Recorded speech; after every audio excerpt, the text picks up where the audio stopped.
Reasoning find the missing நம்பரில் competitive எக்ஸாமில் கேட்ட ஒரு கொஷின் பார்க்கலாம். இந்த சம்மை நம்ம ரோ வைஸ் சால்வ் பண்ண போகிறோம். ஓகேவா? இந்த டைரக்ஷனில். ஓகே, இப்போது ஃபஸ்ட்டு ரோ எடுத்துக்கோங்க. 11 6 இருக்குது. 11 என்ன பண்ணணும்னா 1ஓட ஆட் பண்ணணும். ஓகேவா? +1 பண்ணால் என்ன 12 கிடைக்கும். 6 என்ன பண்ணுறீங்க -1 சப்ராக்ட் பண்ணிக்கணும். என்ன வரும் 5. ஓகேவா? +1 -1. இப்போ 12ஐயும் 5ஐயும் மல்டிப்ளை பண்ணி எழுதுங்க. பண்ணால் என்ன கிடைக்கும் 60 கிடைக்குமா? ஃபர்ஸ்ட் ரோல வந்திருக்கா? இதே மாதிரி அடுத்த ரோக்கு பண்ணுங்க. 15 5 இருக்கு. என்ன பண்ணணும் 15 1ஓட ஆட் பண்ணணும். 16 கிடைக்கும்.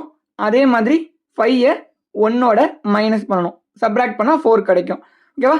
16ஐயும் 4ஐயும் மல்டிப்ளை பண்ணால் நமக்கு என்ன கிடைக்கும் 64 கிடைக்கும். ஓகேவா? நம்ம பண்ணுற லாஜிக் ஷார்ட்கட் கரெக்டு தான்.